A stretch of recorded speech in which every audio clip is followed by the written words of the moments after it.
Beat him senseless. You and me and you, we gonna throw down. That's right, we gonna get serious.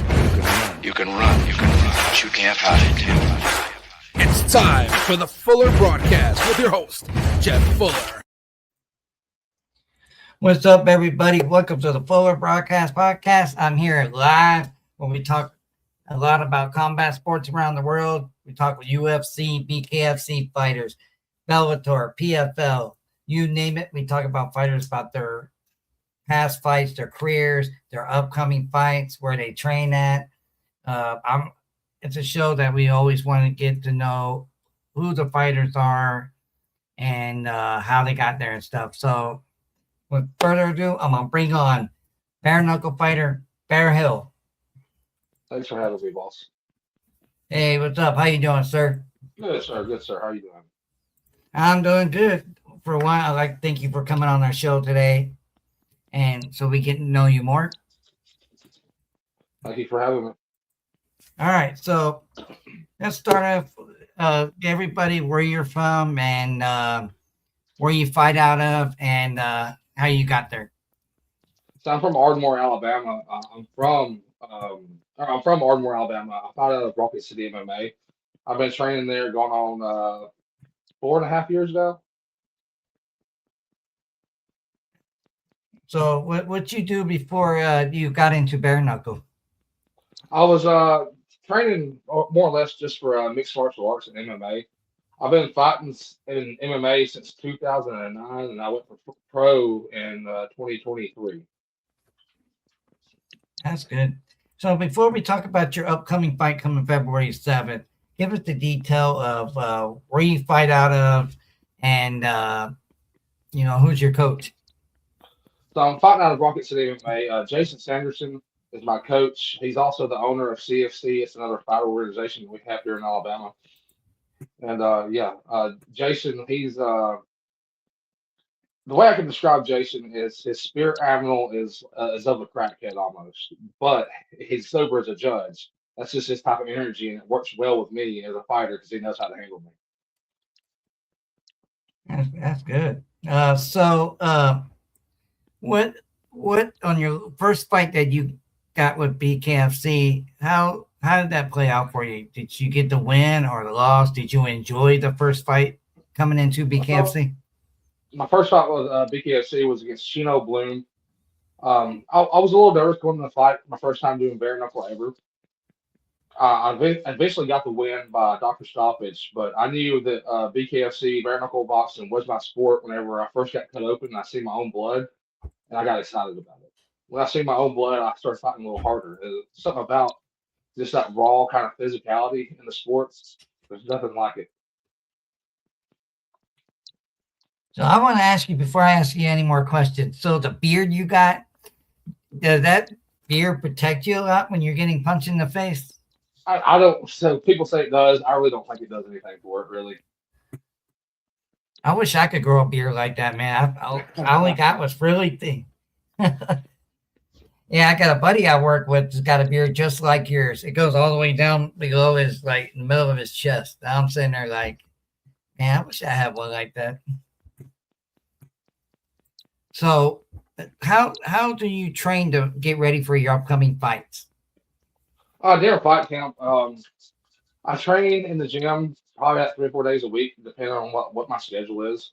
But I'm in the gym training at least 6 days a week, even if it's by myself. I don't have any training partners.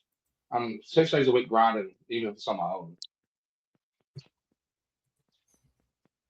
All right, that sounds good. So coming up on your fight on February 7th at Philadelphia, Pennsylvania, right? Yeah, yes, sir.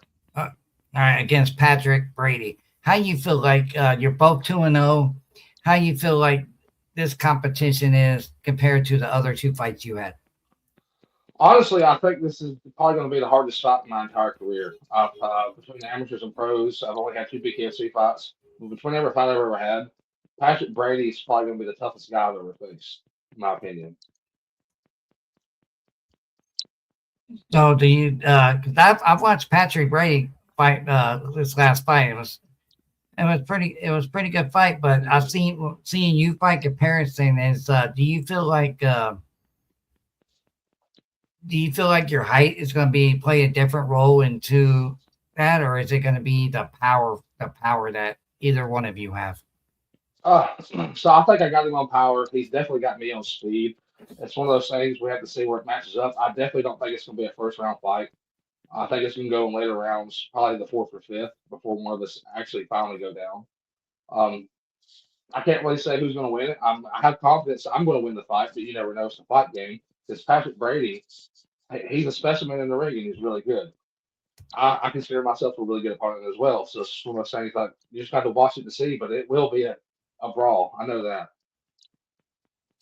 Okay, because I'm going to keep you a little secret, but I got you winning that fight. Appreciate you, boss. So, so before you got into combat sports, how did you have a dream of being a professional fighter when you grew up? And who was your idol? Who did you watch to get you where you like being a fighter as you are now? So my all-time favorite, I started getting into the sport whenever Brock Lesnar was at UFC 100. And I saw that fight and I was like, man, I got to do this. That sounds awesome. That's a good pick there.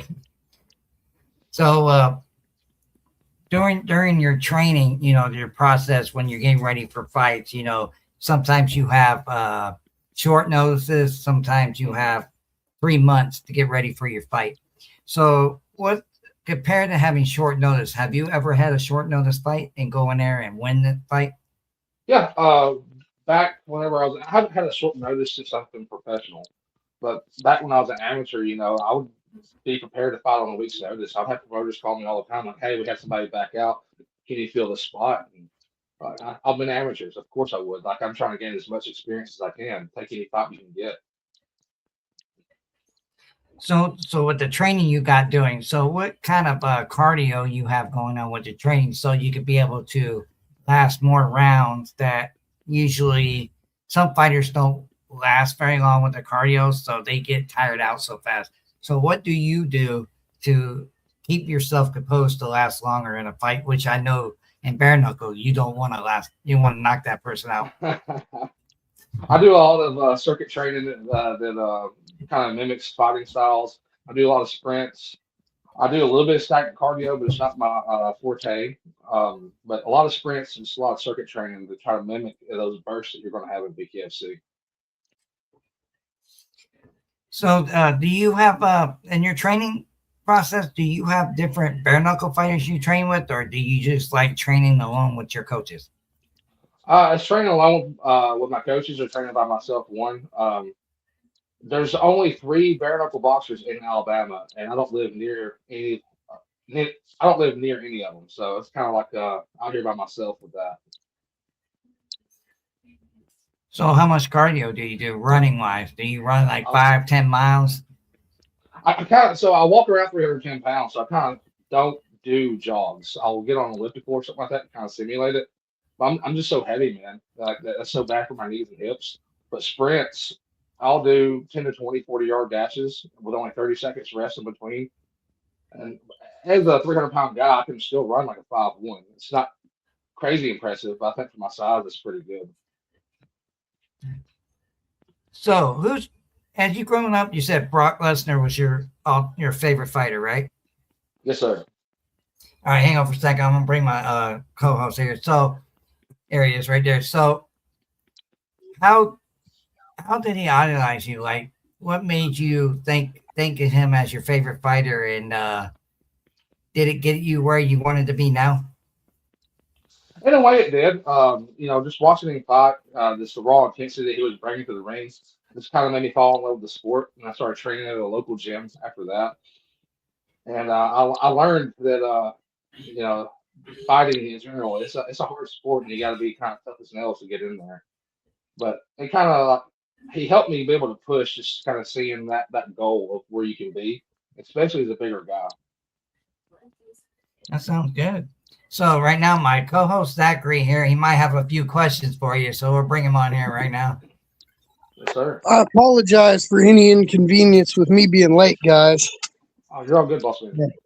I was I was out there in the woods and I shot a deer, and every time that I shoot a deer, I always exhaust all resources on looking for that animal before I just give up. Mm-hmm. But I ended up too deep out into the woods, and I got turned around, and then my flashlight died, so I was just kind of struck, and I had walked up on the deer already. And yeah, so it was alive. So it was not a good situation. How are you guys doing this afternoon? Good, boss man. Glad I'm to have doing you here. Glad to have you here. We appreciate you taking your time and coming out and interviewing with us, bud. We really appreciate that. It's So we were Sorry. just talking about his favorite fighter.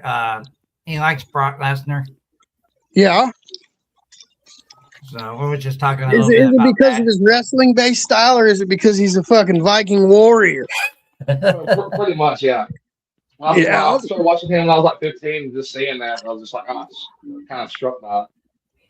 Yeah, if you look at that guy and you think about a Viking, that's what a Viking looked like. Except he would have had a big ass beard. Yeah. I mean, great big, shredded, literally could just rip somebody's arms off and beat them with them with just little to no effort because he's so big. Yeah. That's true. That was the question I was going to ask you. How did you get that nickname, The Last Barbarian? Yeah, I played around with a lot of nicknames. I've been doing this for off and on for like 17 years in combat sports. And somebody called me the Barbarian one day, and it just kind of stuck. Heck yeah. So what questions have you asked so far, Jeff? I asked him what gym that he was in. He trained at. How did he get prepared for his fights? The cardio and just some fighters like to talk about. And I haven't asked him who's the call out because he's got a fight on February 7th. So I haven't asked him that yet. So. You think you could whoop Ben Rothwell's ass? Nope. That's the goal. That's the goal. I want to see it. I want to see it. I want to see somebody go in there and shut that guy down. He's just so big that he just bears over everybody. And I don't think he's going to be able to do that to Orlovsky. I don't know. I think Ben Rothwell's going to win the Orlovsky fight. I think he might knock Orlovsky out. But if it comes down to it and they fight 5 rounds, I feel like Orlovsky will take over about the 3rd round and fucking start lighting him up with hammers. Yeah, Ben's going to need to win by the first 2 rounds for sure. I agree with that. Yeah, I don't see his striking being effective after, the 2nd round really, because I mean, yes, he's so big that he could catch you with one. Anybody can catch you with one in the heavyweight division. I mean, the worst fighter in the world could knock out the best fighter in the world on any given day if it was a lucky punch. I mean, there's always a puncher's chance, but I feel like if that goes into the 3rd round, well, I feel like Ben's chances at winning just that. I mean, it went from 70-30 to about 20-80. Yeah. Because I don't see him having the cardio at that size with that much fat on his body and still being able to, get in there and have that energy as if he was naturally fighting at heavyweight. Because that guy's a super heavyweight. He's 6'8". I met him in person, and I'll tell you what, there's not a lot of guys that I just stand there and look at, and I'm like, God damn, that's a big boy.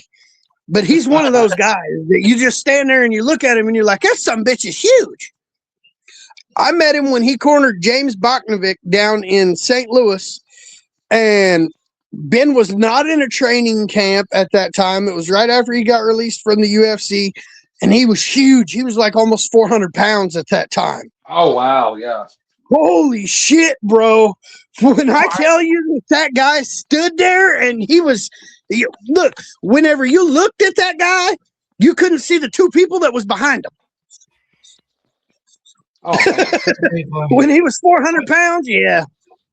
That's what I was talking to Bear about the height, because Bear has a 2-inch height advantage, and I was like, is it power punches be effective against a guy that's 6 foot, or like is height gonna play advantage? So, that's what we're talking about also. I mean, to be real honest with you, it all depends on how a guy fights, because you can see these short guys, like these Andy Ruiz looking guys that are short, that they are just a ball of brick shithouse. When they hit you, it hurts you. And nobody would have ever thought he was knocking Anthony Joshua out. Nobody. And then boom, one hit. Oh shit, he's on his back. Well, it's because Ruiz fights long. He's short, but he fights long. Yeah. Fighting long is something that it is very, very almost impossible to teach someone to fight long, because that has to be a natural ability. You have to be able to cover that distance on your own.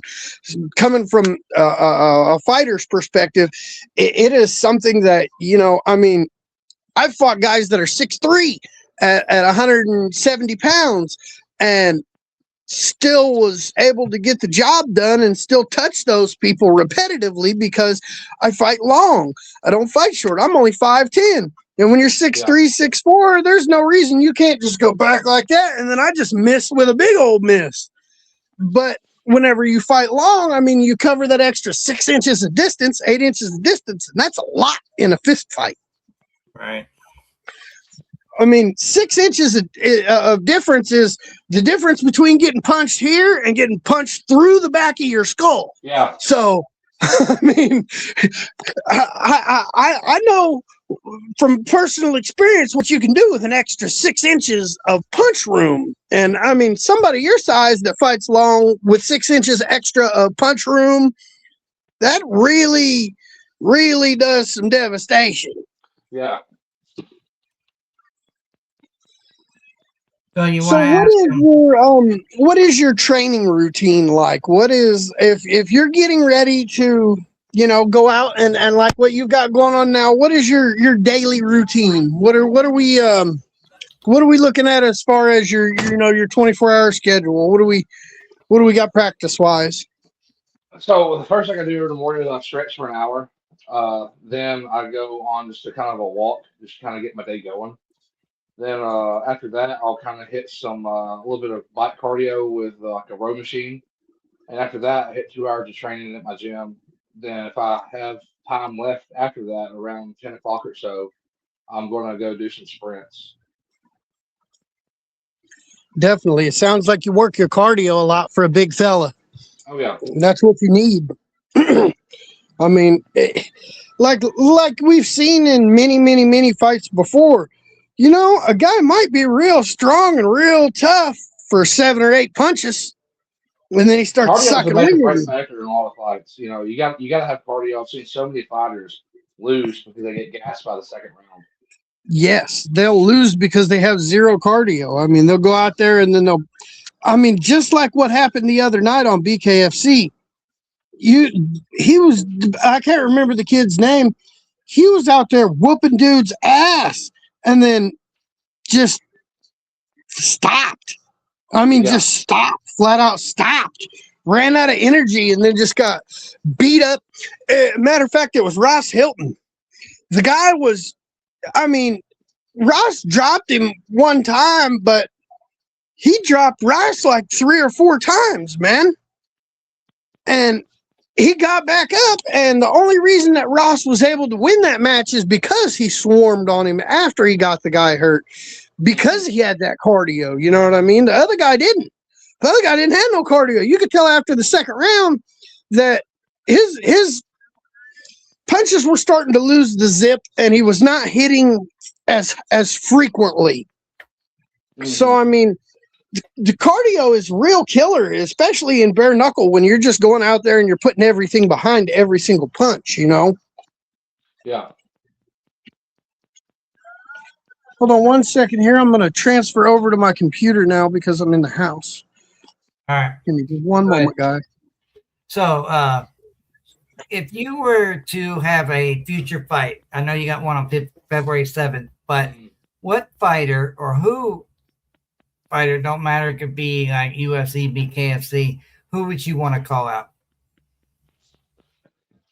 I think the perfect fight for me would be me versus Josh Watson and Sturgis. Oh shit. I think that would Nah, be just a great fight. that oh. Where what's his record right now? 4-1. He's about to fight. What's his name? I wouldn't have thought of think about who he's fighting. I could have told you. He's about to fight in March. So if you wanted this fight to happen, so we'll wait till after your February 7th fight. So you come back on the show and talk about your the fight after your win, and you could talk about your that fight that you want to set up. Maybe we get David Feldman to try to get that set up for you. Oh yeah, try to heck yeah. bug him a little.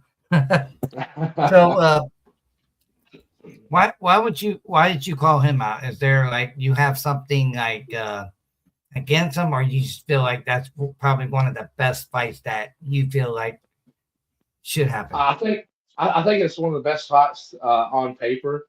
That would be. I think it'd be a good fight for the company, especially at the Sturgis show. We both kind of fit that part. I just think it would be a big seller in my opinion, just because the way the fight looks. You know what I mean? Yeah. We were just talking Josh about Watson's a hard dude. And I don't want to fight hard guys. Josh Watson's he's a hard fight. Josh Watson is tough until you get him tired. When you get Josh Watson tired, he throws these punches. I've seen that. Who was that he fought?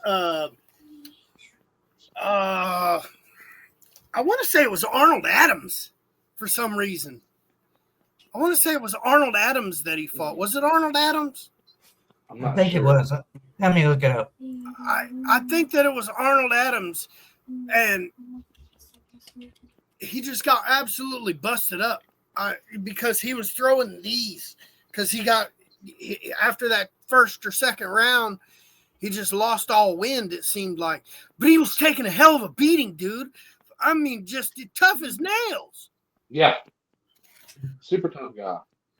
And I think that a lot of what that has to do with is that those guys, like Watson, they walk around to 300 pounds, and they're cutting that weight off. And I don't know necessarily if it was that he cut it off in an unhealthy way and it kind of tanked him, or if he cut it off too quickly and it kind of tanked. That's what I do. I walk around at 310 pounds and I cut all my weight within 6 weeks. Yeah. I walk around at 200, 205, and I fight 155. And I mean, I need about a month and a half to make weight safely. Otherwise, exactly. I look dilapidated and like my face sinks in. Oh yeah. And I look like a fucking crackhead. I've done that cut in about 2 weeks before, and that's just not enough time. I lost 17 pounds in 2 days, and I tell you what, I was almost in renal failure, buddy. It was not good. They called the fight off, and I had to go to the hospital. I got 24 more pounds to cut. I'm only 9 pounds away from what I call my safe zone. I always do 15 pounds of water 24 hours before. Mm-hmm. I'll rehydrate back to 280, 285. And I'll tell you one thing that I have learned personally is after you go and you get off of the scale from the weigh-in, the best thing that you can do is liquid IV. Those liquid IV drinks that you put inside the water bottle, holy shit. For me, it's just sitting down and eating a whole watermelon. Because the way that works, because it disperses through my body slowly, so I'm not just shooting it out right after. Yep. That makes perfect sense because it all breaks down. It's just like fruits. All fruits and vegetables break down to water in your system. And I mean, whenever I go and I start cutting weight, I'll stop ground meat for. Yeah. That ground meat just takes too long for you to, unless it's venison or something like that. Mm-hmm. It takes 5 to 7 days to break down in your system. Oh, wow. Because it's got so much fat content. I actually had a doctor that used to help me cut weight, so I know a whole bunch of weird shit. And whenever you go and okay, the safe way to do it is with water loading and taking and slowing down the amount of calories that you take in. But none of us really do that. I mean, we'll be like, you know what? I'm not fucking eating today. Yeah, you might eat a handful of grapes and some watermelon or cantaloupe or something like that, like a little fruit tray. But like that's it for the day, and like that's just not healthy for us. And I've come to realize that and find that out after he started helping me and explaining to me, dude, you're just tanking yourself doing this. Yes, you're still able to fight 5 rounds, but you'd be a lot more effective for those 5 rounds if you did it this way. So I started cutting the proper way. And, there was 2 times that, oddly enough, there was 2 times that I was hydration tested in fights. And one time was whenever they were just going around. They did a big thing in Missouri where they were going around to the state commissions and they were having people pee in a cup so that way they could get their hydration levels. And oh Lord, yeah. I was really not cool with that, but I was fighting at walk weight that day, so I was okay with it. But some of those guys out there, they were like, "Well, you should be dead." Yeah. Oh yeah, I can see that definitely. Yeah, like you should have been dead several hours ago. I don't know how you're surviving with no water in your system. You're like 2.5% body fat, and you look like you're about to collapse on the scale. That's me right before I get on the scales. I'm just like, oh my god, I'm so thirsty. You get to doing this shit. Yeah. Oh yeah. So I've said it before. I don't get paid to fight. I get paid to make weight. That's right. We get paid to make weight, and then we go in there and have fun. Yeah, exactly. I mean, there is so many outcomes to a fight, and none of them are ever going to be the generalized exact same. I mean, for instance, if you matched up with, I don't know, I don't know. Just pull Arnold Adams, for example. That fight's not going to go the same way every single time. You know what I mean? You guys are going to make it to a different round this time, or somebody will get cut this time, or there's a whole bunch of different aspects that come into play whenever that happens, and a lot of people just don't take that into account because. Yeah, I mean, we could have a perfect fight. You know what I mean? We could have an absolute perfect fight one time, and then the next 4 times is real shitty. Or we have 5, 6, 7, 8 perfect performances, and then people are like, "What was up with that last one?" I mean, it's a flip of a dice. It's the roll of a dice, the flip of a coin. I mean, anything could happen in those moments. Yeah, definitely. So we got a couple of minutes left for the show. So would you like to say anything to the upcoming fight, February 7th? Would you like to say anything to that fighter? How you're going to come in with that fight? You got be ready for it. Patrick Brady, he is going to be a true force of nature when I get in the ring with him. All the respect in the world to him. My biggest goal is for us to put on a great show for the fans because that's without them we don't have a show to put on. So I'm really hoping me and him just go to war February 7th, and I hope we both go out on our shields that night. Definitely. All right. So do you have any sponsors? Anybody want to give a shout out to? Yes, sir. Baker's Pool Service. Thank you guys so much. Color Bar Salon. Tennessee Valley Home Inspection. First Place Fitness Center. Thank you guys. I appreciate all the support y'all been giving me. I really couldn't do this without them, so they've been a big help in my camp. Definitely. That's a good word to say. So, me and Zach like to thank you very much for coming on our show, taking the time. But once again, we apologize for what happened earlier. Best of luck, February 7th. So Thank you. You don't need no luck. I got you winning that fight February 7th. So Thank you, boss. I call that. Definitely. All right. Anything else you want to add, Zach?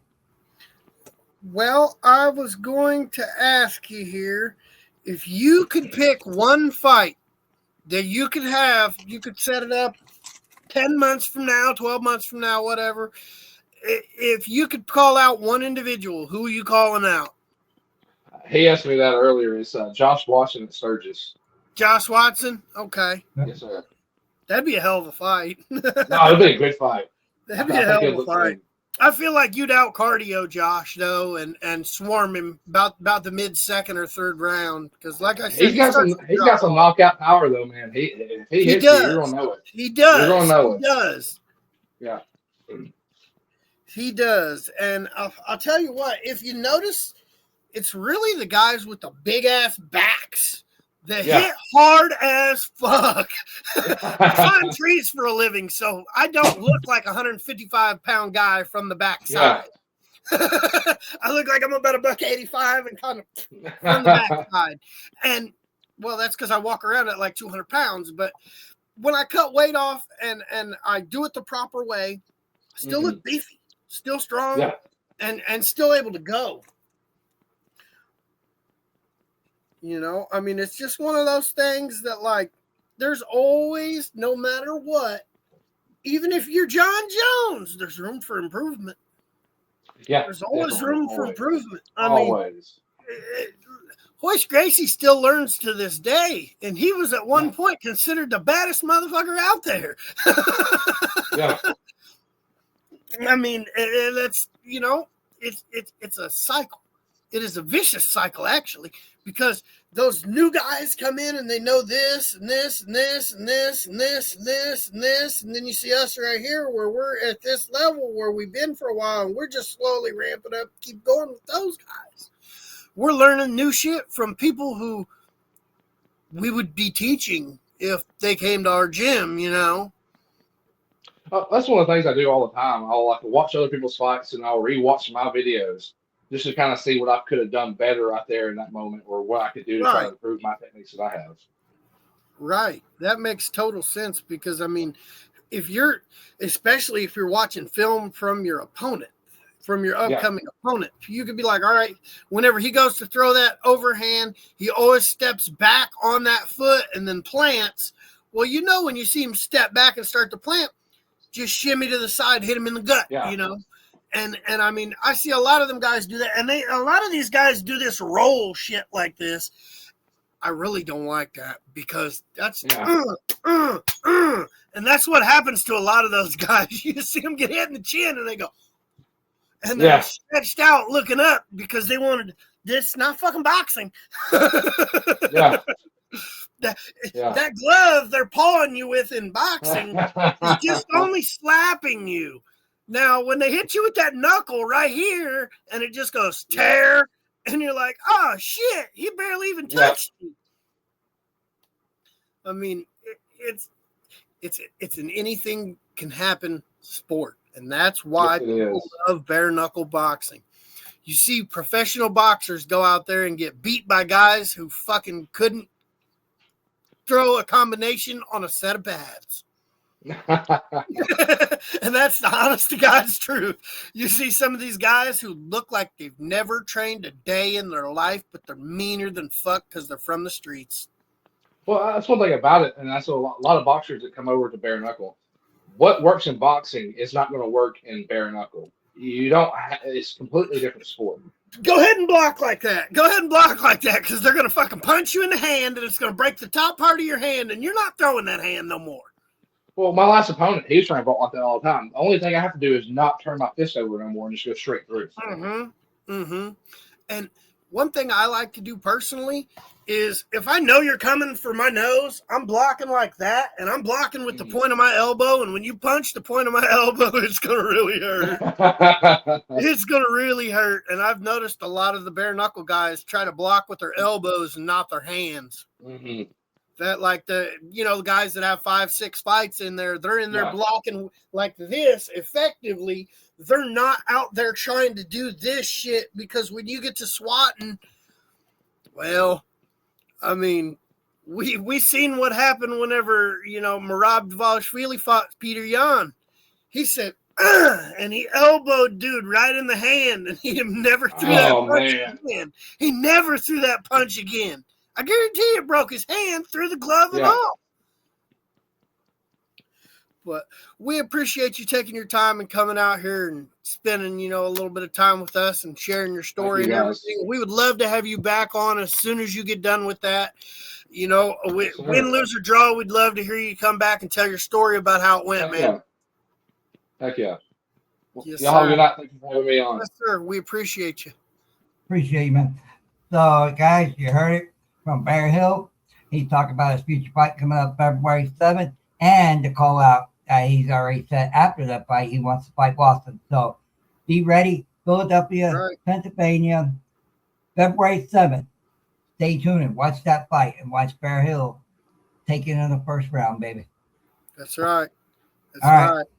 We'll be back in about 10 minutes with Joe Elmore, guys. Have a good night, and thank you for watching this interview and podcast. Full broadcast is out, baby.